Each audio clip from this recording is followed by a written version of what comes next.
Okay, thanks for having me. Yeah, this is a conference that's been on my radar for many years. So I'm happy that happy that we can make it work this year.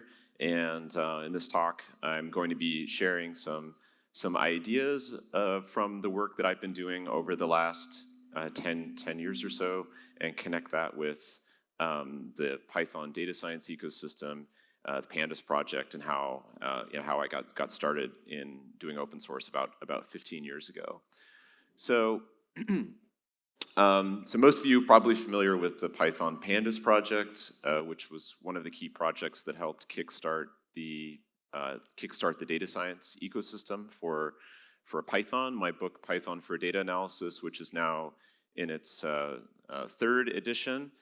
And so that was first published in 2012, and it's been translated into a lot of languages. The third edition I think is the first edition that has a Spanish translation, but I think there's around 10 different languages that it's been translated into. It's been a very successful book for helping people learn how to use Python to start doing data work, doing data science. A couple of other open source projects, the Arrow project and Ibis, which I'll talk more about in this talk. My day job is at Posit, formerly known as RStudio. I also co-founded Voltron Data, which develops GPU-accelerated analytics. And I operate a part-time venture fund called Composed Ventures, which invests in startups that are working in this ecosystem of technology. I'm looking for a place to stand that doesn't get feedback. I guess maybe not in front of the speakers. So if you've never heard of Posit, it used to be known as RStudio and got started in 2009 creating the RStudio IDE. It's around a 300-person company that builds open source software for data science.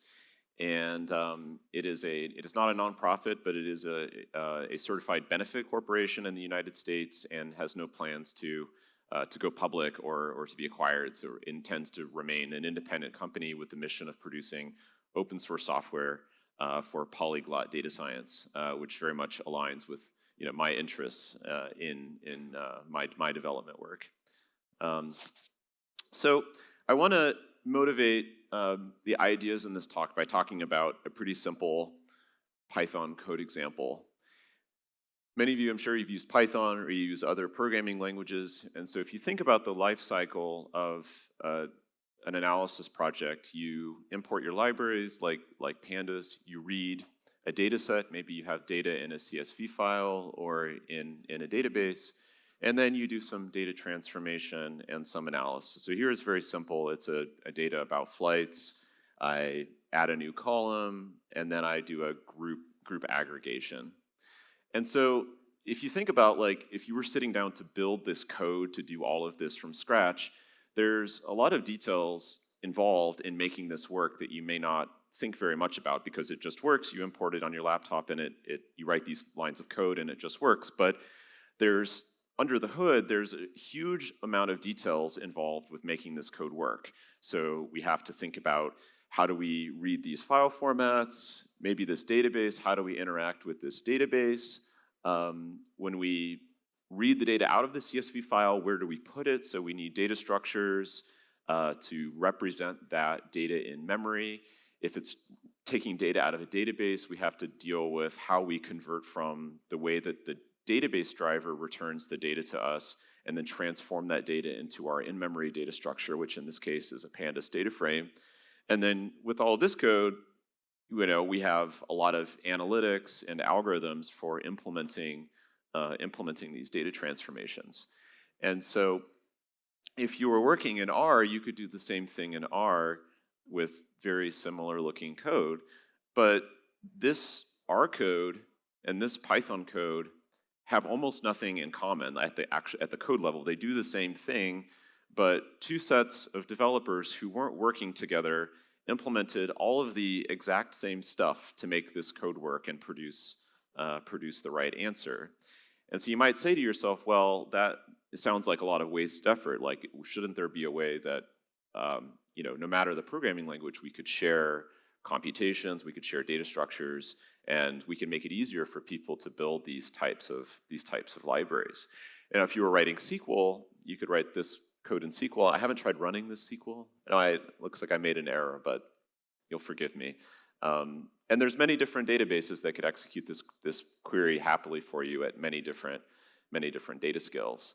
And so this is small data that fits on your laptop, a CSV file. Now, what if you have really large data that doesn't fit on your laptop, or maybe it does fit on your laptop, but you want to be able to get answers interactively, and so you would need to create a whole different set of systems to be able to execute this type of query in a distributed way, or with interactive level performance. Let's say you want to power an interactive dashboard and you want every UI interaction to update within a second. So you would need to create a different type of system to be able to power a user interface that has those requirements.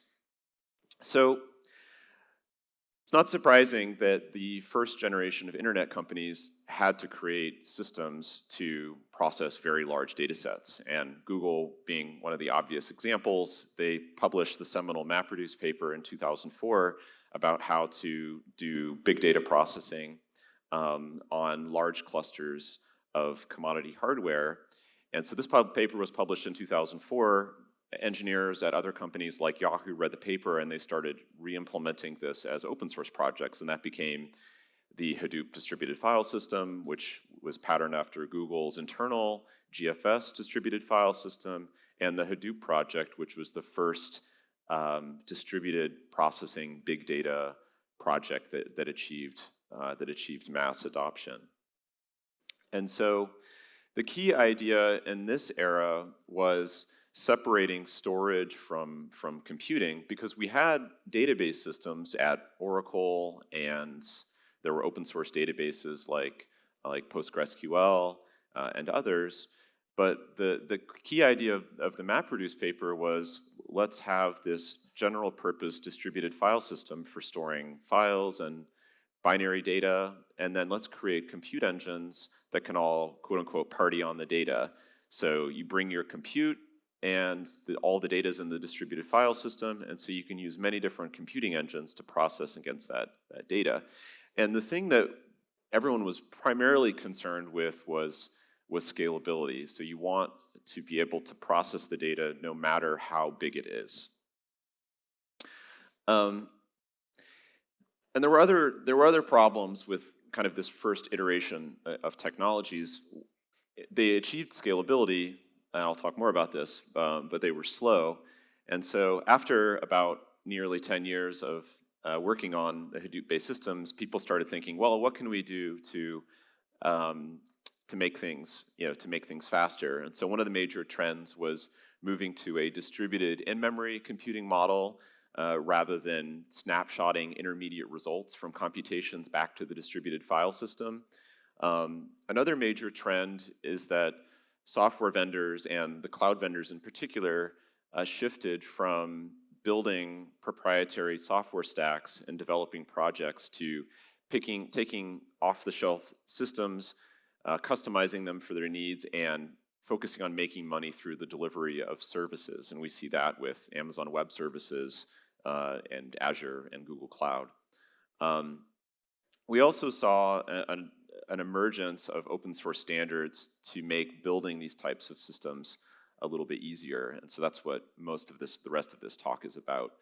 But the other major trend that was a huge disruption was the evolution of computing hardware that took place in this era. So I want to take a few minutes to talk about how computing hardware has changed over the last 20 years, and you could probably spend an hour just talking about this topic, but the hardware itself has changed massively. If you think about that Google 2004 MapReduce paper, can you imagine what the servers looked like that they were using at that time? So there's more power on your MacBook Pro or on my Lenovo Linux laptop than was in those servers that were running in Google's data center.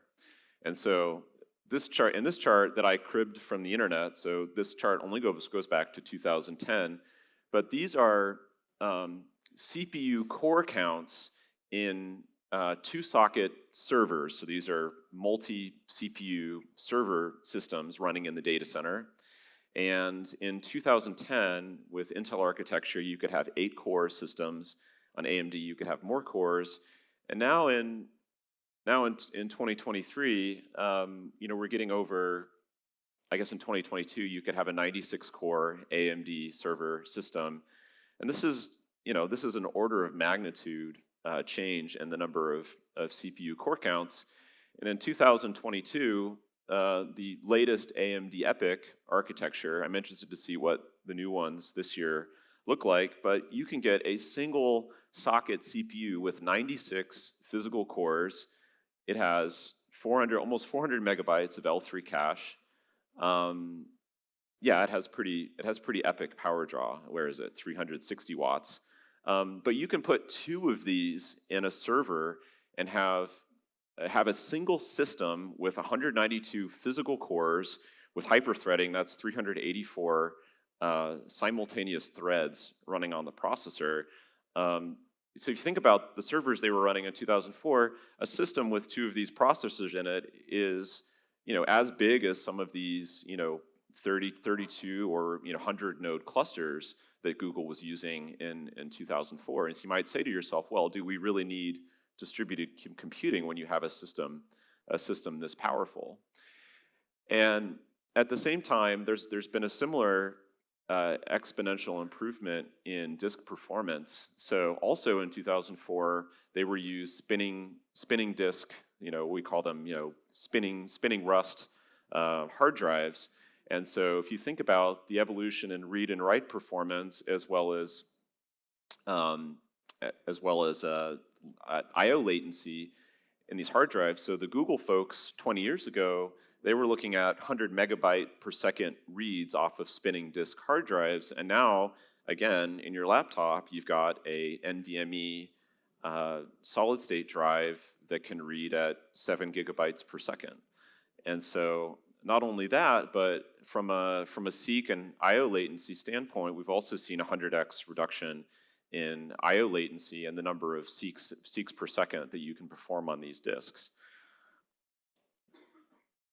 So to add to this, we also have seen so this is a logarithmic chart showing networking performance, and we've also seen exponential improvements in networking performance. So 20 years ago, again, not to sound like a broken record, but cutting edge in networking performance in the 2000s was 10 gigabit Ethernet.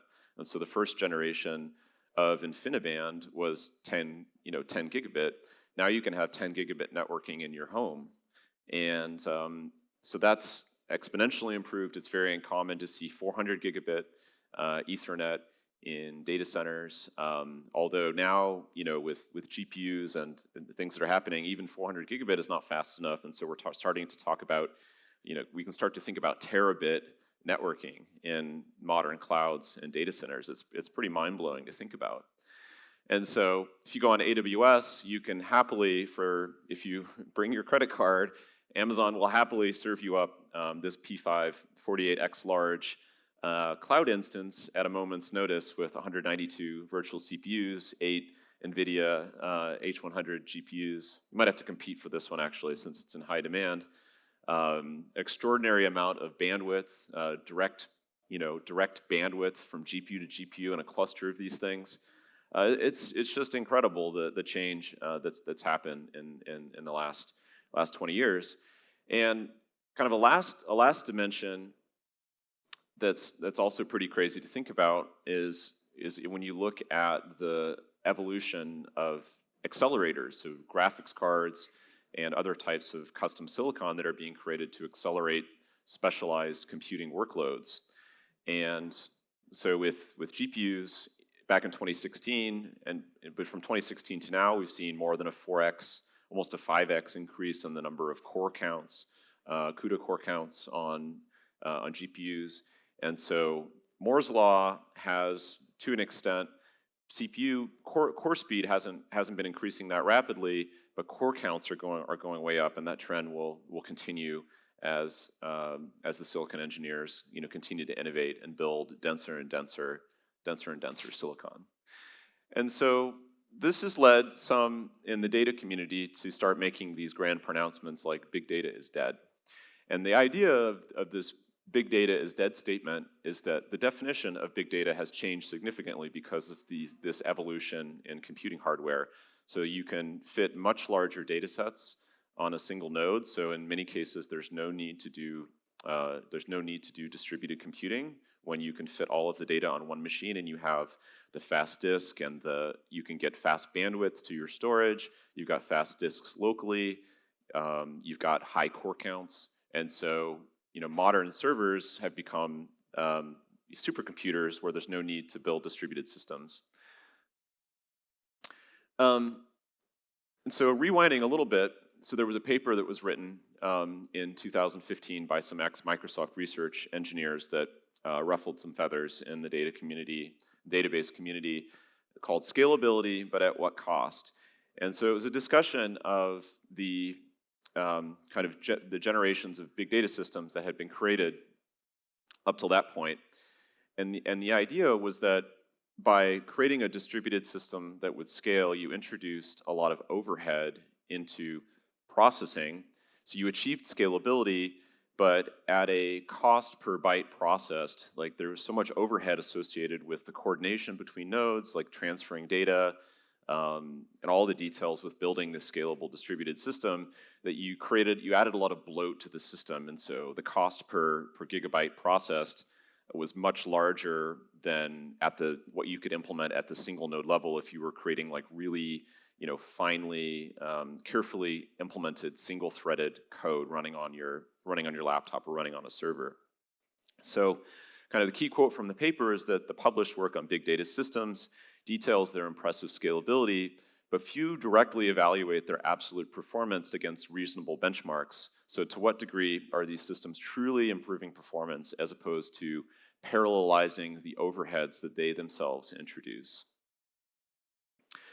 So it was also around this time, so this is a slide from a conference talk that I gave also in 2015, and I was at Cloudera at the time, so I was working with big data engineers, and we were starting to see new developments out of the hardware industry, out of Intel, out of AMD, and so the way that I believed that things should evolve, and a lot of people were coming to the same opinion, was that somehow we should create specialized systems that can take advantage of all the improvements in modern hardware, and we should find a way to make it easier for people to reuse those systems, because fully taking advantage of all the capabilities of all this modern networking and storage and computing is a lot harder than it was to create the prior generations of technology.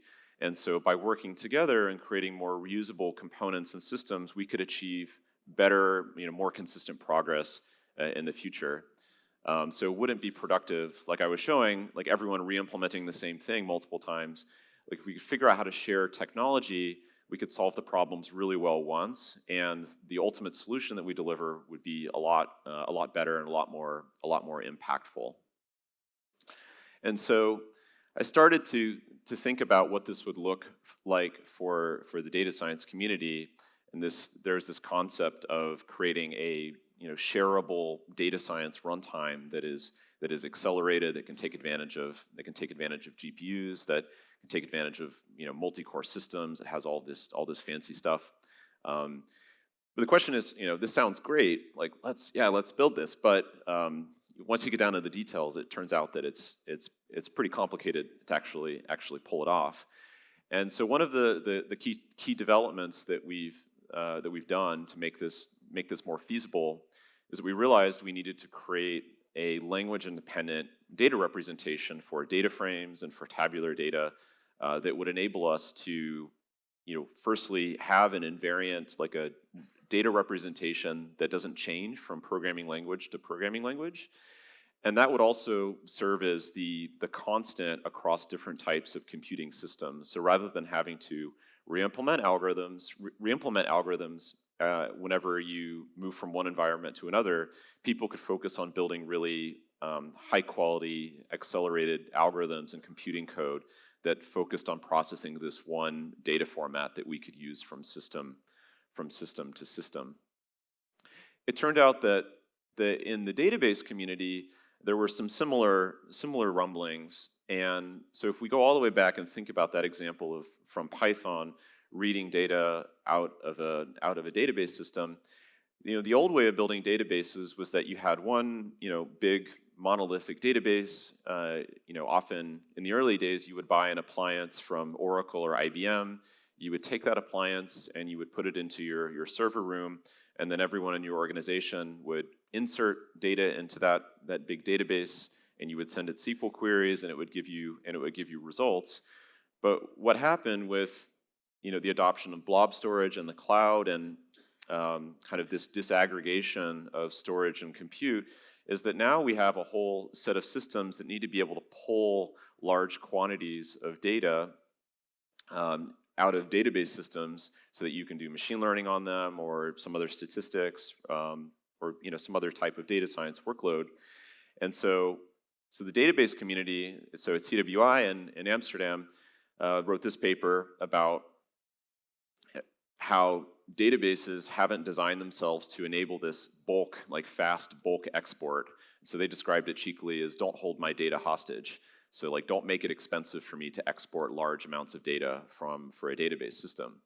And what was cool was that this turned out to be almost exactly the same problem that we were solving with Arrow.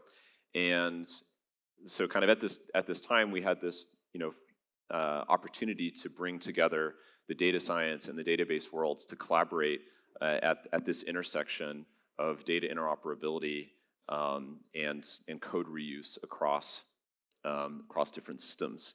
And so maybe some of you recognize the names from this paper. So Mark and Hannes are also the creators of DuckDB. Who's heard of DuckDB? Okay, so I think that DuckDB is one of the most kind of important and impactful data projects that's been created in the last decade. And so if you think about how ubiquitous SQLite is in terms of having an embeddable database everywhere you go, and so the idea of DuckDB is, what if we can put a cutting-edge analytic database on every device in the world, on your phone, you can run in your browser, it can run everywhere. So what does a world look like where you have cutting-edge SQL processing at every edge device, and then make that interoperable and work with all the tooling and data tooling kind of across the stack in different programming languages. So I'm a big fan of DuckDB, and there's many projects in this domain. So I will explain kind of how it fits into the stack, and what are some of the other pieces that we need to make all these systems work well together.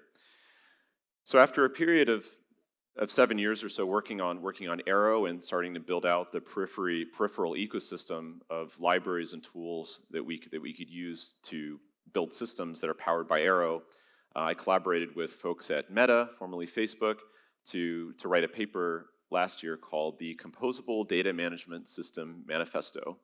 That's a bit of a mouthful, but I'd like to explain kind of what is this idea of composable data systems, what are the implications for the open source community, and why should you care about it? So when we say composable data system, what we mean is that it is a system that emphasizes use of open standards and protocols. So that's things like Arrow, and so that facilitates interoperability, makes it easy. If there's a component that uses Arrow, that makes it that much easier to incorporate into your system. We're designing around the concepts of modularity, reuse, and interoperability. So in the case of DuckDB, so rather than having many different people implementing embeddable databases, that we have one really good one that we can all use, and that system, by virtue of everyone being invested in it, becomes better than any of the things that we could have created working on our own. So deliberately, we're resisting this idea of vertical integration where we are taking responsibility from building everything from top to bottom in the data stack. And so this creates a virtuous, I meant virtuous here, not virtual, but a virtuous cycle with the corresponding open source ecosystem projects that we are building with. So rather than diverging from the open source community, that we can build with the projects, contribute improvements back, and that we ultimately end up with higher quality software in the future. So the way that we described it in the paper is that we envision, by decomposing data management systems into a more modular stack of reusable components, the development of new engines can be streamlined while reducing maintenance costs and ultimately providing a more consistent user experience. So by clearly outlining APIs and encapsulating responsibilities, data management software can be more easily adapted, for example, to leverage novel devices and accelerators as the underlying hardware evolves. So if we think back to the data on GPUs and how fast GPUs are evolving, we would like to be able to more gracefully incorporate GPUs and other types of hardware acceleration into our systems without disrupting the user experience. So you want to continue to write kind of simple, easy, Python code or R code or SQL code and take advantage of innovations in hardware as they become available. So if you had to change and use some completely different system whenever some new hardware comes out, that would be disruptive to you. So that's part of the goal of this. So by relying on a modular stack that reuses execution engines and language front ends, so data systems can provide a more consistent experience and semantics to users. And this is across different types of systems: transactional, analytic systems, stream data processing to machine learning workloads. So we believe that this will become, a disruptive trend, and we've been thinking about how to make this a reality.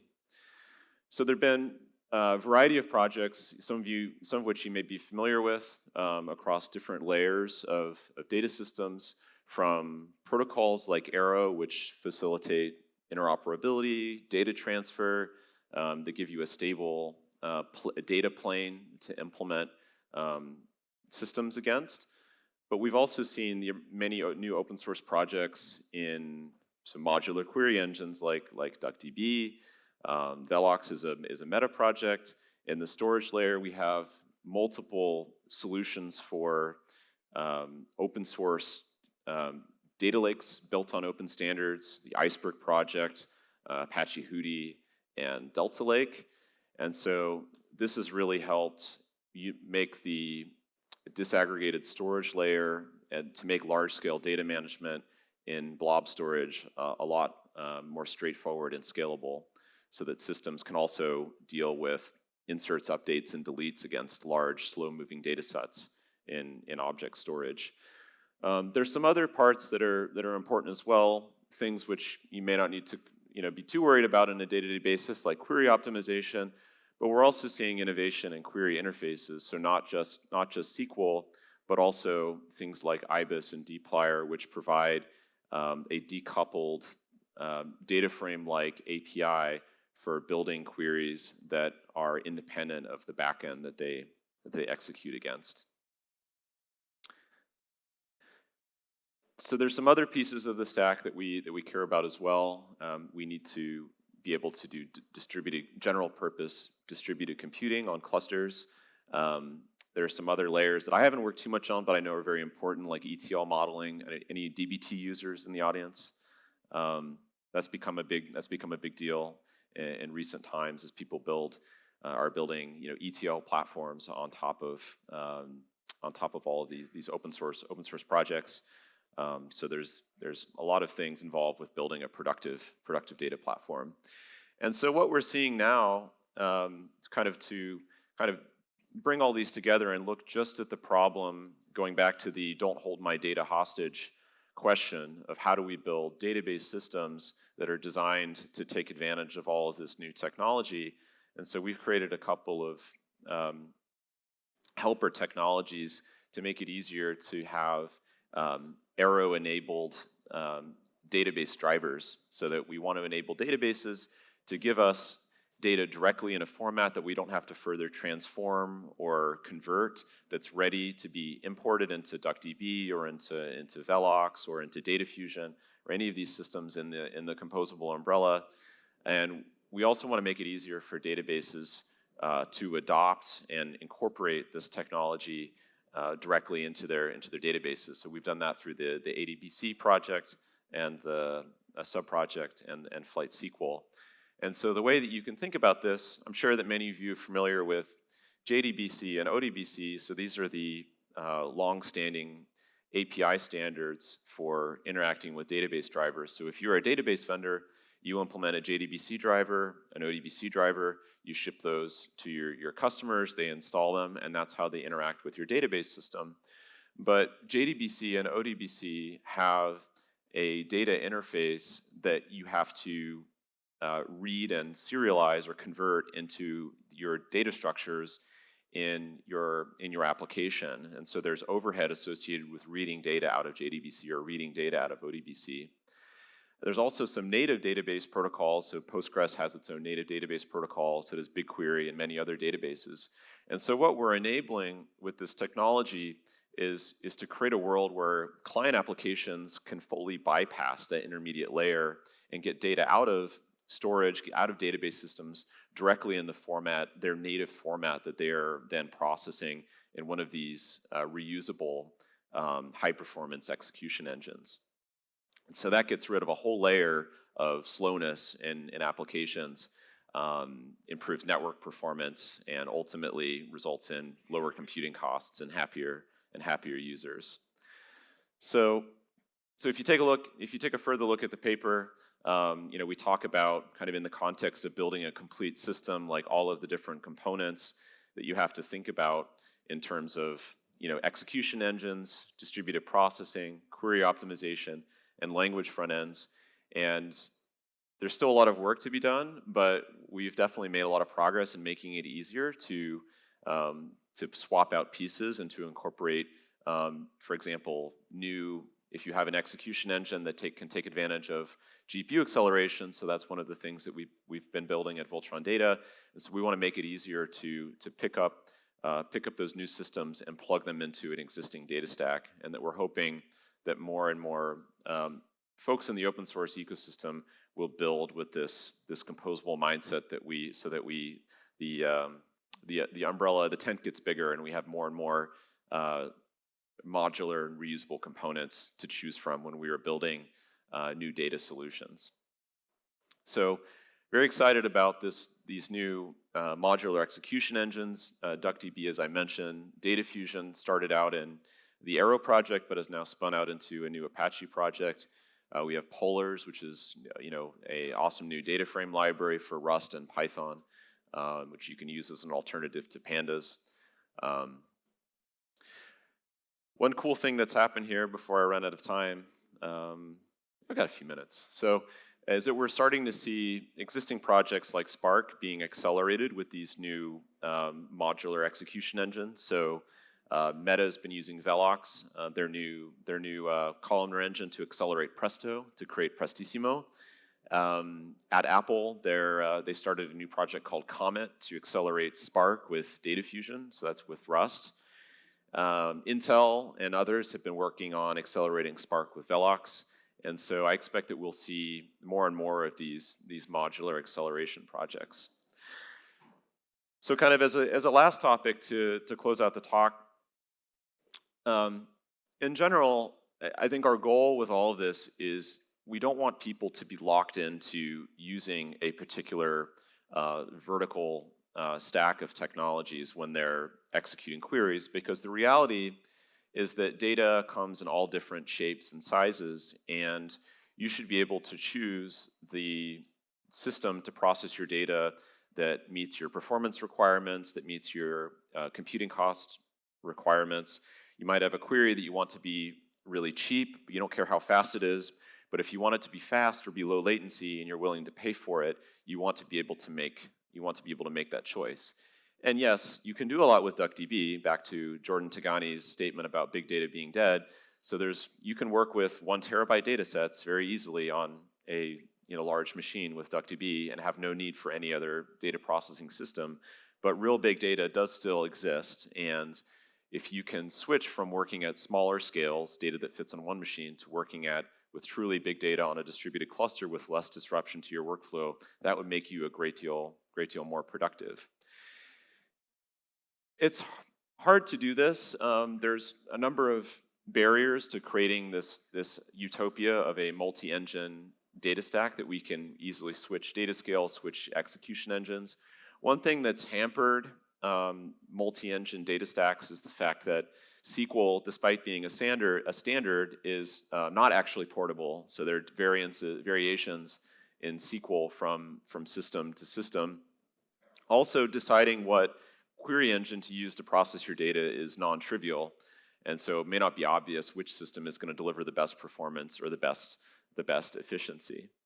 So a few years ago, Microsoft considered this problem of how could we build a system that could, on behalf of the user, automatically select which cloud SQL backend to use to process your workload. So they created this research project called Magpie, and the idea of Magpie was to have a Pandas API layer for describing your workloads, and then a compiler that takes that Pandas API code and through an optimization layer decides, based on what you know about the data set, how big the data set is, and what other statistics you've computed about it, it decides which engine to use, and then compiles that workload to then run on the appropriate backend within Microsoft Azure. And there's a data layer for exchanging data between systems, so that it might be that the best solution is actually to use two data engines and to coordinate them through that Arrow-based shared memory layer. So this is very cool, and I'm very keen to help enable this type of solution to come into life. One thing that we've been doing in Python is building this over the last, I guess, 9 or 10 years already, is building this project Ibis, which is an effort to harmonize the best features of modern SQL with the data frame API that we've come to know and love in Pandas. And so if you're interested in this, I encourage you to check out Ibis. You can use it to write very complex advanced SQL queries from a fluent, composable, kind of nice Python interface. We have support for more than 20 different backends, from streaming data to in-memory to large-scale SQL. Code looks sort of Pandas-like. Everything is expression-based, and you can build up in stages these large queries that use SQL-like semantics. We've strived for really complete SQL support. And one of the things that we really want to help developers with is being able to move from dev to prod with few code changes. So if you're building a complex ETL workflow, you can work on your laptop and use DuckDB, but when you're ready to switch over to Spark or BigQuery or ClickHouse or another production system, that you can do that without having to change a lot of code. And so one of the reasons why why we've been investing so much in Ibis is that if you have large GPU clusters at your disposal and you have the right software to run on them, it is possible to achieve orders of magnitude performance improvements in 10 terabyte and up scale workloads with GPU acceleration. So at Voltron Data, we've been developing an engine called Theseus, which, when you're working at those large-scale workloads, you can achieve more than a 10x improvement in computing costs in these large-scale workloads that get very expensive on large Spark clusters. So anyway, so just kind of one thing to leave you with, this idea of the multi-engine data stack, being able to move between data scales more easily. If we can build these portable language front ends, whether it's data frame APIs or there's new programming languages like Malloy, which are very cool, that will make that easier to do. And now, 8 years into Arrow, we have everyone adopting Arrow as the API and the standard for transporting data around between systems, and that's made all of this a lot easier and more feasible to achieve. So I thank you for your attention. I think probably I've got maybe 5 minutes for questions, but I look forward to chatting with you all, and I'll be around today at the conference. So thanks for having me.